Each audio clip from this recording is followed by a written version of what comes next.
যে 4 প্রকার প্রাণীকে হত্যা করা ইসলামে কঠোরভাবে নিষেধ করা হয়েছে, আর এদের ক্ষতি করলে মানুষের জীবনে নেমে আসতে পারে বড় বিপদ। চলুন জেনে নেই সেই প্রাণীগুলো সম্পর্কে। নাম্বার 1, ব্যাঙ। ব্যাঙ হত্যার ব্যাপারে ইসলামে স্পষ্ট নিষেধাজ্ঞা রয়েছে।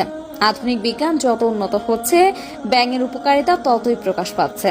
তারা প্রাকৃতিক ভারসাম্য রক্ষা করে, জমির উর্বরতা বাড়ায় এবং ফসলের জন্য ক্ষতিকারক পোকামাকড় খেয়ে ফসলকে সুরক্ষা দেয়। ব্যাঙের কারণে ফসলি জমিতে অতিরিক্ত কীটনাশক ব্যবহার করতে হয় না। ব্যাঙ নানা আকৃতি প্রকৃতির হয়ে থাকে, এমনকি ভূমিকম্পের পূর্বাভাসও ব্যাঙ আগে থেকে দিতে পারে। যেখানে আধুনিক যন্ত্র অনেক সময় ব্যর্থ হয়, সেখানে কোলা ব্যাঙ তা সঠিকভাবে টের পায়। আমরা রাতের বেলা পথে ব্যাঙ দেখলে প্রায় লাথি মারি, যা করা একদমই উচিত নয়, কারণ ব্যাঙ ঠিক সেই সব স্থানে অবস্থান করে যেখান দিয়ে সাপ চলাচল করে এবং মানুষের নিরাপত্তার জন্য নিজের জীবন ঝুঁকিতে ফেলে। ইতিহাসেও ব্যাঙের একটি উল্লেখযোগ্য ঘটনা রয়েছে। যখন নমরুদ হযরত ইব্রাহিম আলাইহিসসালামকে অগ্নিকুণ্ডে নিক্ষেপ করেন, তখন আগুন নিভাতে ব্যাঙ আগুনের উপর প্রস্রাব করে। যদিও ব্যাঙের সেই সামান্য প্রস্রাবে বিশাল অগ্নিকাণ্ড নিভে যায়নি, কিন্তু তাদের নিঃস্বার্থ প্রচেষ্টায় আল্লাহ তাআলার প্রতি আনুগত্য প্রকাশ পেয়েছিল। জিবরাইল আলাইহিসসালাম যখন তাদের উদ্দেশ্যে জানতে চান, ব্যাঙ বলে, আমি জানি আগুন নিভবে না, কিন্তু আমি আল্লাহকে দেখাতে চাই যে আমি নমরুদের পক্ষে নই, ইব্রাহিম আলাইহিসসালামের পক্ষে। এই কারণেই বলা হয় পৃথিবীর একমাত্র প্রাণী যার প্রস্রাবকে পাক বলা হয়েছে, তা হলো ব্যাঙ। নাম্বার 2, পিঁপড়া। পিঁপড়াকে কেন মারা যাবে না?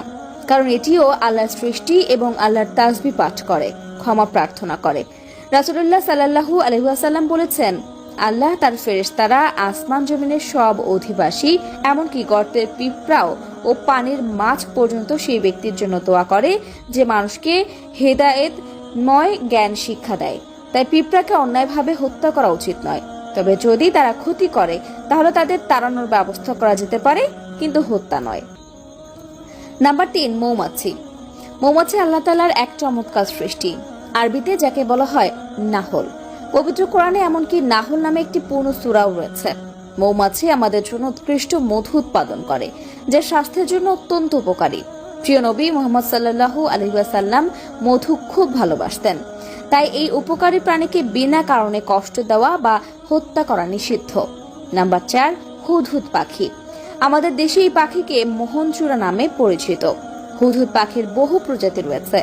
মধ্যপ্রাচ্যের প্রায় সব জায়গায়, মিশর, ইউরোপের কিছু অঞ্চলে, এমনকি আমাদের পার্শ্ববর্তী দেশ ভারতেও এই পাখি দেখা যায়।